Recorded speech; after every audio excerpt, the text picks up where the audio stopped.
Shalom, jumpa kembali di hari yang baru, berkat yang baru, dan terus dengan semangat yang baru di dalam Kristus. Tema kita hari ini adalah apa yang kau kehendaki. Filipi 3 ayat 10 dan 11 berkata demikian, yang ku kehendaki ialah mengenal Dia dan kuasa kebangkitannya dan persekutuan dalam penderitaannya, di mana aku menjadi serupa dengan Dia dalam kematiannya, supaya akhirnya beroleh kebangkitan dari antara orang mati. Tema kita adalah apa yang kau kehendaki. Pernahkah kita berpikir atau berdalam sendiri, apa sih menjadi keinginan kita? Apa yang menjadi kehendak kita? Kadang kita bingung, apa sih yang aku mau? Apa yang aku kehendaki? Kita bingung. Tetapi Paulus tidak pernah bingung. Dia tahu persis apa yang dia kehendaki, apa yang dia mau. Paulus tidak bingung dan dia tahu dengan amat sangat tegas dan jelas. Yang ku kehendaki ialah, apa kata Paulus? Yang pertama, mengenal Dia. Mengenal siapa Dia? Dia adalah Tuhan Yesus Kristus, Allah yang sudah mati, bangkit, dan hidup selama-lamanya. Jadi Paulus ingin yang pertama mengenal Dia. Mengenal dalam arti adalah bahwa terus hidup di dalam kasih Kristus.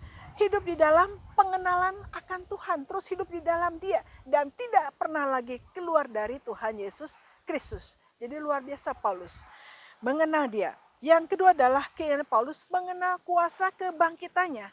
Artinya adalah terus hidup di dalam kuasa kebangkitannya.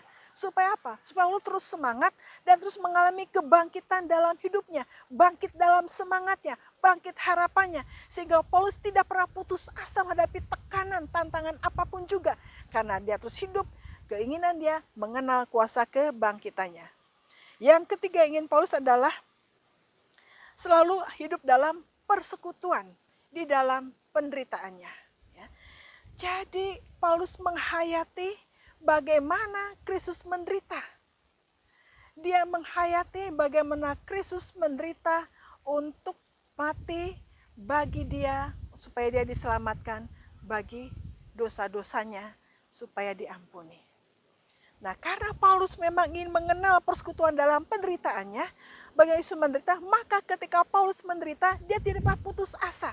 Dia bisa menikmati penderitaan. Dia tidak lari atau menyangkal imannya dari penderitaan, tapi semakin kuat. Semakin menderita, semakin kuat dia bergantung pada Tuhan.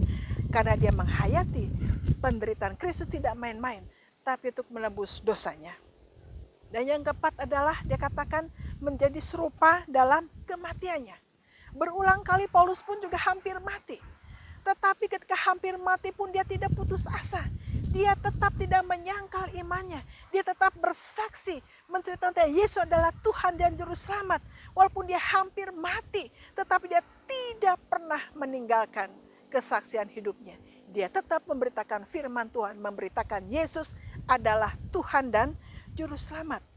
Sehingga akhirnya Paulus tegaskan, kalau aku hidup dalam 4 poin tadi, maka aku beroleh kebangkitan, memperoleh hidup yang kekal. Karena Paulus jelas bahwa ketika dia menerima Tuhan Yesus sebagai Tuhan Juru Selamat, maka apapun terjadi dia tetap tidak menyangkal imannya karena tersedia hidup yang kekal bagi dia. Sehingga tidak pernah takut mati, tidak takut menderita, apapun yang dia alami, justru dia semakin berlutut, semakin menyembah di bawah kaki Tuhan. Itulah keinginan, itulah kehendak Paulus. Sedangkan saudara sekalian, apa yang saudara kehendaki? Apa yang saudara inginkan? Biarlah kita seperti Paulus, yang ku inginkan, yang ku kehendaki ialah mengenal, selalu mengenal Tuhan Yesus yang sudah mati dan bangkit. Dan hidup di dalam kuasa kebangkitan, hidup dalam penderitaannya, dan kita serupa dalam kematiannya, sehingga akhirnya kita beroleh hidup yang kekal. Tetap setia sampai selesai, sehingga kita peroleh hidup yang kekal. Biarlah kita tahu apa yang kita kehendaki, serupa dengan Kristus. Amin. Haleluya. Tetap semangat. Shalom.